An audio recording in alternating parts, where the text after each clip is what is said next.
is it? Oh.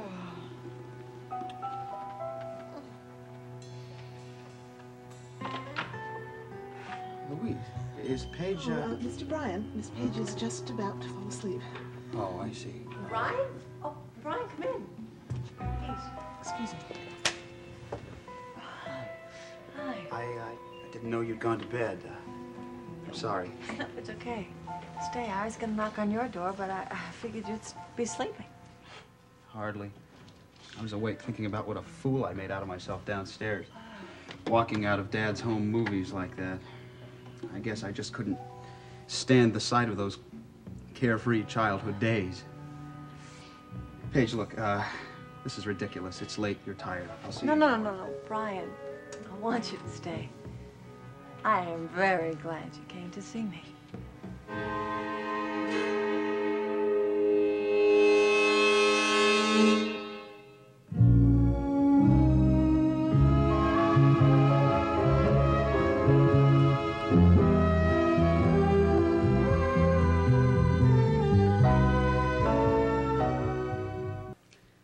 I just don't know what made Dad want to show those damn movies anyway. It was your mother's idea, remember? I don't think it was such a bad idea. I kind of liked seeing those old days when we used to be a happy family. It's like rubbing our noses in it. That's what's wrong with it. No, I know what scene really affected you, Brian. It was that birthday scene. Gee, Paige, I don't really remember that scene. I must have left before it came on. Oh, Brian, I know exactly when you left. Yeah. I guess running away gets to be a habit. Yeah. Yeah, you left right after that party. You left the house for good. And I still don't know why you left. Oh, now I told you why 1,000 times. I just got itchy feet, that's all. Mm-hmm. Well, actually, I had them way before your 18th birthday. I just didn't have the guts to tell you, that's all. I thought you always told me how you felt about everything. I know, I just couldn't tell you about this, Paige. I had a need to leave, to get away, do something on my own, and I knew that you'd be just as upset as Mom. So I did the right thing, and I kept my mouth shut. At least I had the decency to wait till your birthday, huh? Wasn't a very nice present, Brian. I know. I don't suppose you still have my present. I haven't seen it since I've been back. The necklace? I still have the necklace. You do? But, after you had left so suddenly, I took it off and put it in a drawer, and I haven't worn it since. I told myself that I wouldn't put it on until I was sure you were back. Well, I am back. Yeah, but I don't know, maybe I'm superstitious. But I said I wouldn't wear it until I knew you were here, and I wore it the night before you left. Yeah, I remember. You do? Sure. I didn't think you remembered anything about that night. You seemed so distracted. I was realizing later that your mind was already 1,000,000 miles away on the high seas. Paige, I didn't see a drop of ocean water until about 6 months after my enlistment. Anyway, I won't wear it because I'm afraid I'll wake up and you'll be gone. No. Didn't you hear Mom's announcement at the dinner table? Brian will be staying in Monticello for as long as possible. See? See, you make it sound so indefinite. No, I'm just trying to be realistic, that's all. Mm-hmm, about your career, right? Sure. Well, you could just as soon have that job at the studio here in Monticello. Paige, there is no job. Look, just because Dad knows this Margot Huntington, whatever, that doesn't mean that she has a job available, and if there is one available, that doesn't mean that I'm qualified. Oh, you're gonna try, aren't you? Please? Oh, I suppose I have to. I promised Mom. Is that the only reason why you're going to stay in Monticello, try and get a job here? It's because you promised your mother? No. It's also for you. Do you mean that? Of course. It's because of what's been happening to you, Paige. All these damned assassination attempts. I couldn't very well leave knowing you're in danger. Is that all? Is that enough? Yes. I think I'll find that necklace.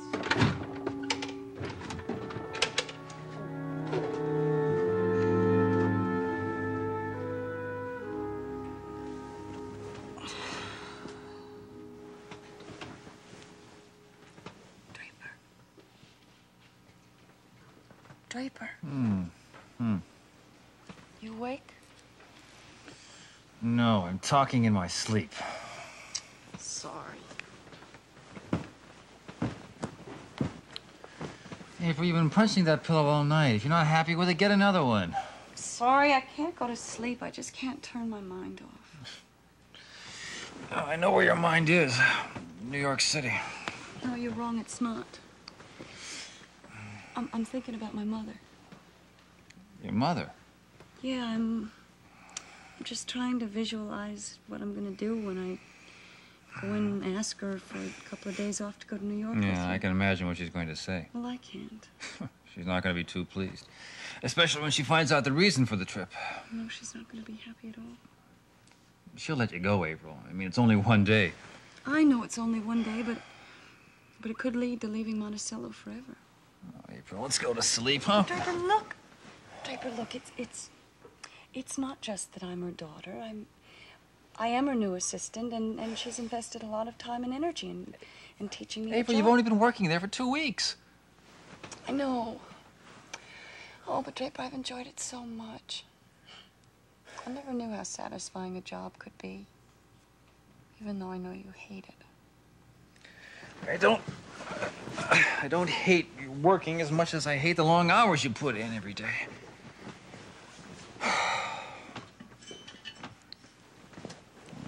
Can I ask you a question? What? Come on, don't be angry. Look, I just wanted to ask you if...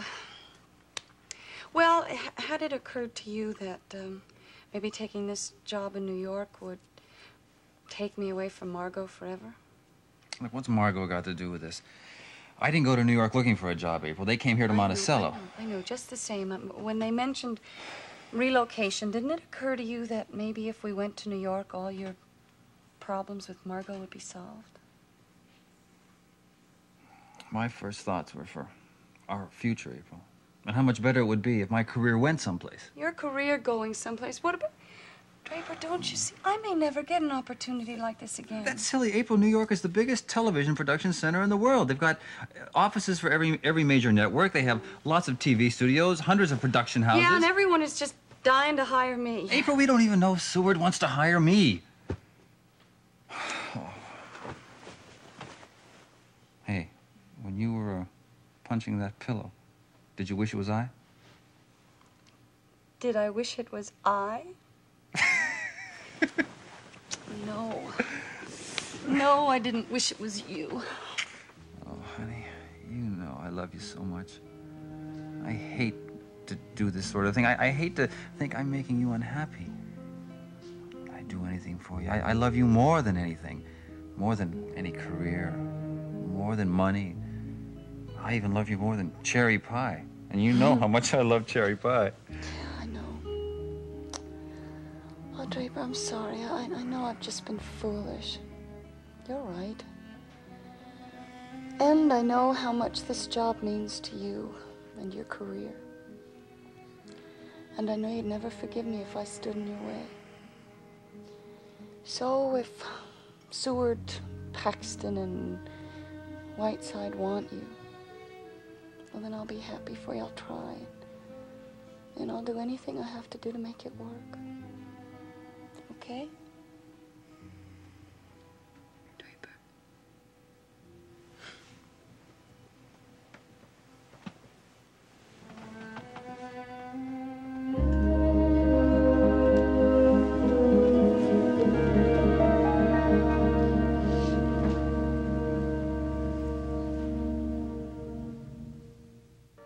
Oh, here it is. I call this as silly as I don't want to eat anything right now. It's almost midnight. Good. Then we'll have a midnight supper. Oh, come on, honey. You hardly had anything to eat for dinner. And what you did order, you hardly touched. Yeah, well, I'll admit my appetite wasn't what it should have been. And it vanished the minute I saw Elliot. So Elliot do what? To tell you the truth, I was kind of hoping he would not join our little dinner party. Well, why wouldn't he? I mean, you did invite him, didn't you? You went to his room to ask him in person. Well, he was very uncertain about accepting. I know what's bothering you, and it doesn't have anything to do with Elliot. It's Raven, the way she was carrying on.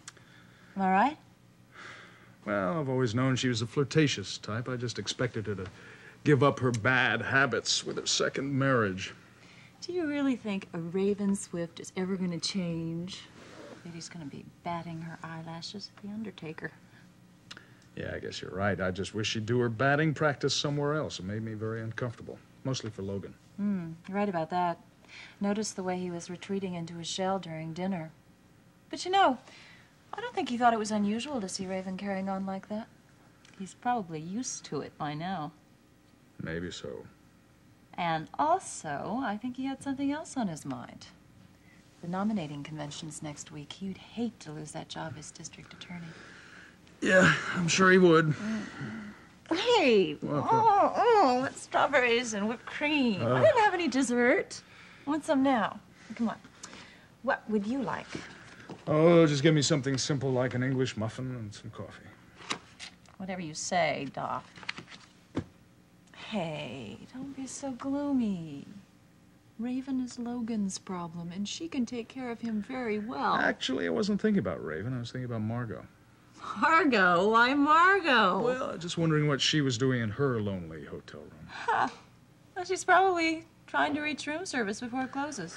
Go ahead and do it. Thank you.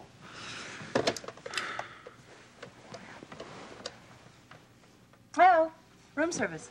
Yeah, you're still serving.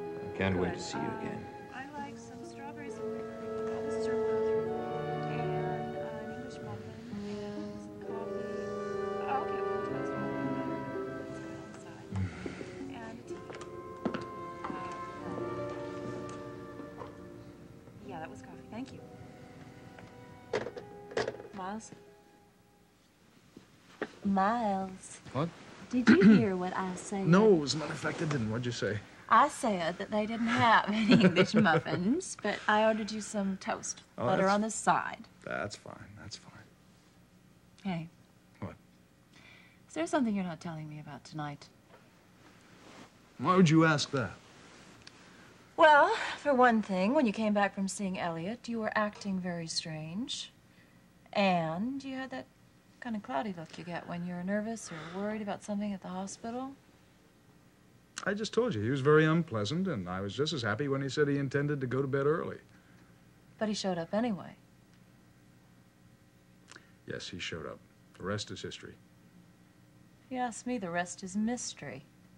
Still feel you're holding something back from me. Who, me? You know I always tell you everything. I don't know anything of the kind. Come here. Oh, no.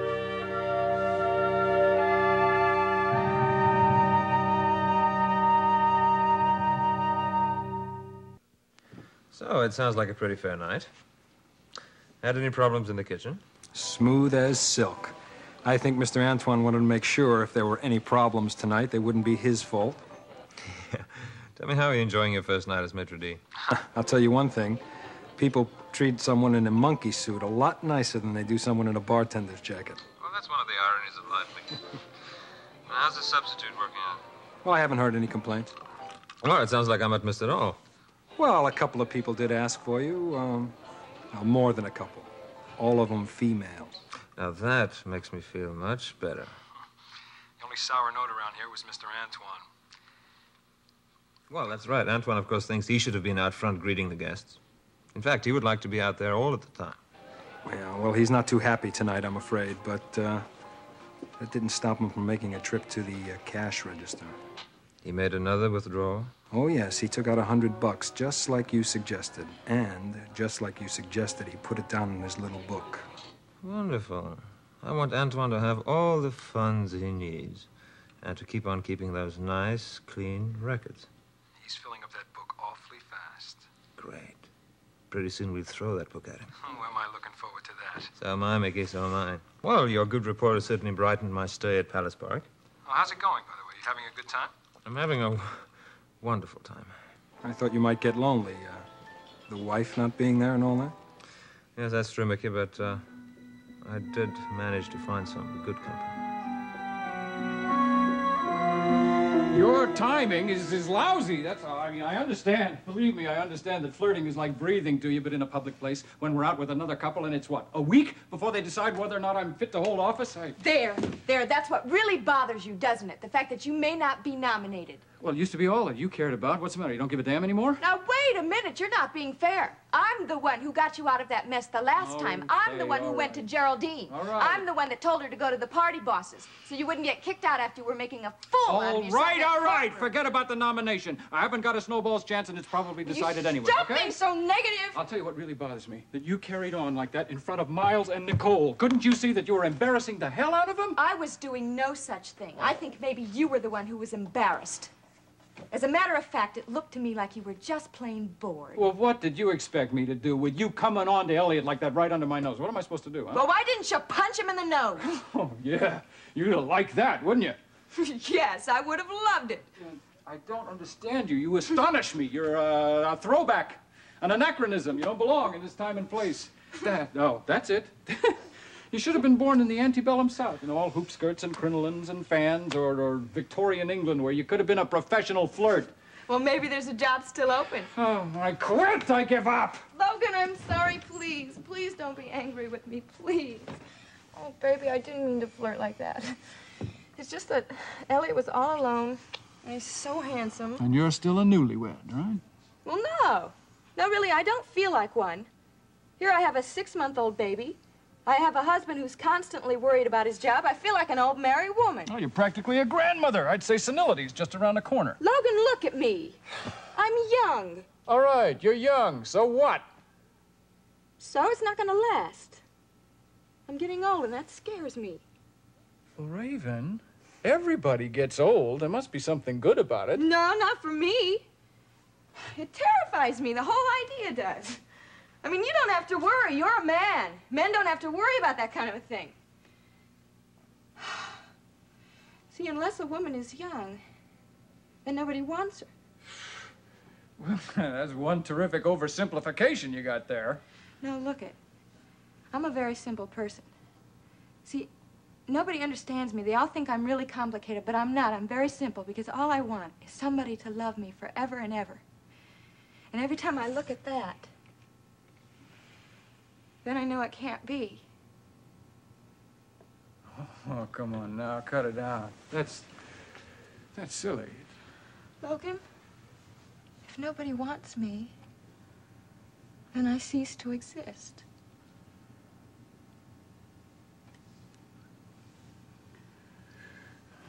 I want you. I always will.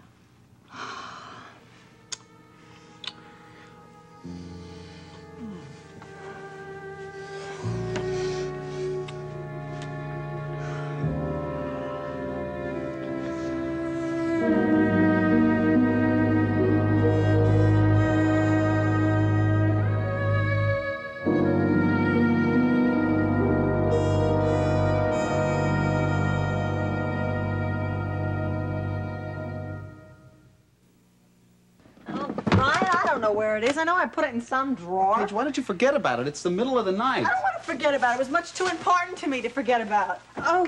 Paige, look, you can't go to bed until you clean this stuff up and find it, so... Yeah. Look, you obviously forgot where you hid it, I right? didn't forget. It was much too important. I put it in a drawer.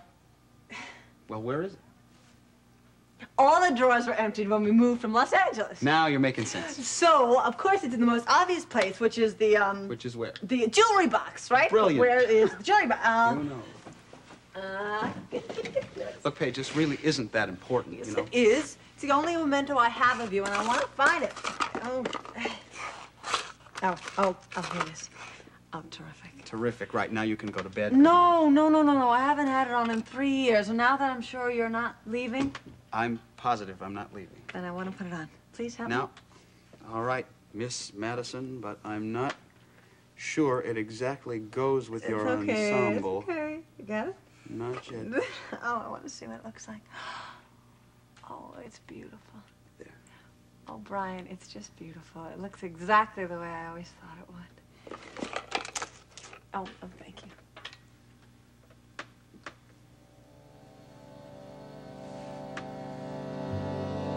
Paige, no. Don't do this.